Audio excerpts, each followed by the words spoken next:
Assalamualaikum warahmatullahi wabarakatuh. Perkenalkan, nama saya Basok Firdaus, NIM D1C221081, kelas R001, Prodi Teknik Pertanian. Di sini saya akan mempresentasikan tugas PowerPoint agama yang saya buat, yang berjudul Penulisan dan Pengumpulan Al-Quran dan Hadis. Baiklah, saya akan lanjutkan ke slide berikutnya. Sejarah diturunkannya Al-Quran. Sejarah diturunkannya Al-Quran terjadi dalam dua cara, yaitu pertama, Al-Quran diturunkan secara lengkap di malam Lailatul Qadar dari Lauh Al-Mahfuz ke Baitul Izzah atau langit dunia pada bulan suci Ramadan sebagaimana diinformasikan dalam surah Al-Qadar ayat pertama. Sesungguhnya kami telah menurunkannya Al-Quran pada malam kemuliaan Lailatul Qadar. Yang kedua, setelah diturunkannya di langit dunia, lalu wahyu Al-Quran tersebut diturunkan secara bertahap kepada Nabi Muhammad SAW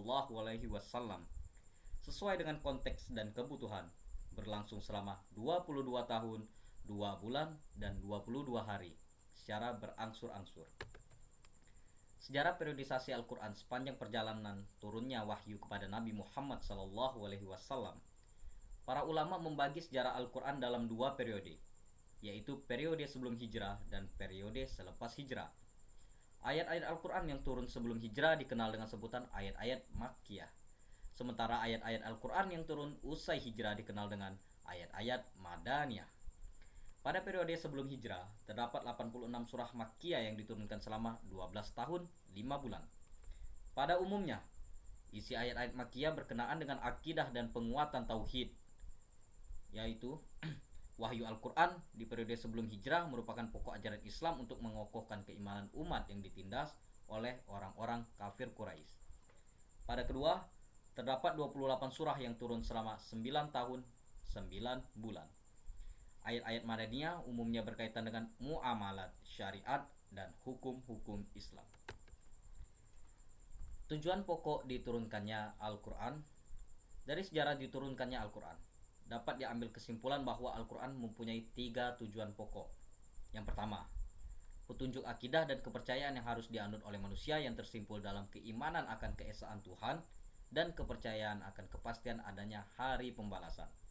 Yang kedua, petunjuk mengenai akhlak yang murni dengan jalan menerangkan norma-norma keagamaan dan susila yang harus diikuti oleh manusia dalam kehidupannya secara individual atau kolektif. Yang ketiga, petunjuk mengenai syariat dan hukum dengan jalan menerangkan dasar-dasar hukum yang harus diikuti oleh manusia dalam hubungannya dengan Tuhan dan sesamanya. Atau dengan kata lain yang lebih singkat, Al-Quran adalah petunjuk bagi selusin manusia ke jalan yang harus ditempuh atau seluruh manusia demi kebahagiaan hidup di dunia dan di akhirat. Penulisan dan pengumpulan Al-Quran dan hadis periode Rasulullah SAW dan Khulafaur Rasyidin. Tahap pertama dari periode Nabi Muhammad SAW, yaitu menghafal. Karena mayoritas masyarakat di mana Al-Quran diturunkan adalah seorang ummi. Yang kedua, zaman Nabi Muhammad SAW, Al-Quran turun sebagai wahyu dari Allah melalui malaikat Jibril secara berangsur-angsur. Berikutnya yaitu tulisan, dengan merangkul para sahabat untuk menuliskan ayat-ayat Al-Quran ke dalam media tulisan seperti kulit pohon, hewan, daun kurma, dan lain-lain. Berikutnya yaitu periode dari Abu Bakar As-Siddiq. Terjadi banyak kekacauan, terutama kekacauan yang dipimpin oleh Muslimah Al-Hazab bersama para pengikutnya. Salah satunya adalah perang Yamamah yang terjadi sekitar 12 Hijriah. Tercatat 70 penghafal Al-Quran dari para sahabat gugur atau meninggal. Karena peristiwa itu, Umar bin Khattab mengusulkan kepada Abu Bakar untuk menuliskan Al-Quran dalam bentuk mashaf. Sehingga Abu Bakar pun memerintahkan Zaid bin Sabit untuk menuliskan Al-Quran. Setelah Abu Bakar meninggal wafat atau pada tahun 13 Hijriah, mushaf tersebut berpindah tangan hingga dipindah tangan ke Umar hingga beliau wafat. Yang berikutnya yaitu tahap periode Utsman bin Affan. Pada tahap ini penyebaran Islam semakin luas dan para pengajar Al-Quran pun diperlukan lebih. Di sana pada saat itu tersiar kabar bahwasanya ada terjadi perbedaan antara ajaran Islam yang satu dengan ajaran Islam yang lainnya. Berangkat dari kekhawatiran itu, Utsman bin Affan mengadakan pertemuan dengan para sahabat. Hasil akhirnya adalah, yaitu ada 3 sebenarnya. Yang pertama, meminjam mushaf resmi yang telah dikerjakan oleh Zaid pada masa Abu Bakar kepada Hafsah untuk disalin ke dalam beberapa mushaf. Yang kedua, membentuk panitia yang terdiri dari Zaid bin Sabit, Abdullah bin Zubair, Said bin As, dan Abdurrahman bin Haris bin Hidiyam.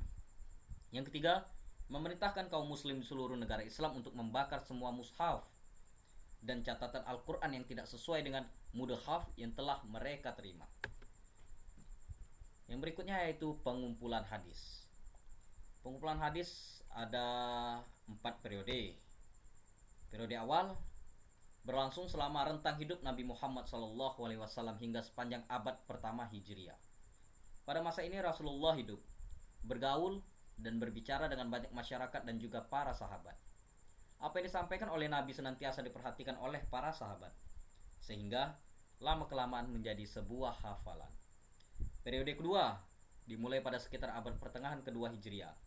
Selama periode ini, sejumlah besar tabi'in menghimpun karya mereka dalam bentuk buku. Beberapa menghimpun hadis pada periode ini adalah Muhammad bin Syihab Az-Zuri, Abdul Malik bin Juraij, Muammar bin Salamah, Abdullah bin Al-Mubarak, dan Malik bin Anas. Yang ketiga yaitu periode yang dimulai pada abad kedua Hijriah hingga abad keempat Hijriah. Ketika hadis-hadis Nabi, atsar sahabat, dan akwal tabi'in dikategorikan secara terpisah.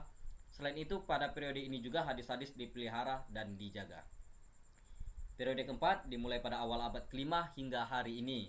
Yang seperti kita rasakan, karya-karya yang dihasilkan saat ini antara lain penjelasan, catatan kaki dan penerjemahan dari buku-buku hadis ke dalam berbagai negara dan bahasa. Lalu ulama menyusun syarah atau penjelasan dari buku-buku penjelasan hadis di atas. Contoh ulama diantaranya yaitu Muhammad Ismail As-Son'ani membukukan Al-Quran pada masa Khulafaur Rasyidin, dimulai pada masa Abu Bakar As-Siddiq yang diangkat menjadi khalifah. Contoh hadis sahih, hasan, daif, dan maudhu.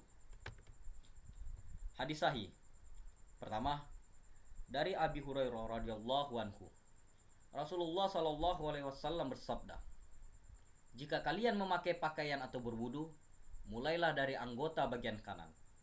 Hadis riwayat Abu Daud dan At-Tirmizi. 2. Seseorang akan bersama siapa yang dicintainya. Hadis riwayat Muslim. Menurut hadis hasan, yang pertama, sifat parfum laki-laki, baunya nampak sedangkan warnanya tersembunyi. Adapun sifat parfum wanita, warnanya nampak namun baunya tersembunyi. Hadis riwayat Tirmizi nomor 2787, An-Nasai nomor 5120. 2. Sesungguhnya Allah mempunyai keluarga di antara manusia. Para sahabat bertanya, "Siapakah mereka ya Rasulullah?" Rasul menjawab, "Para ahli Al-Quran.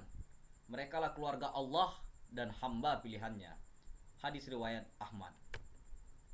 Menurut hadis daif, yang pertama, jika seorang hamba telah menyelamatkan Al-Quran atau menamatkan Al-Quran, maka akan bersolawat kepadanya 60.000 malaikat ketika ia menamatkannya.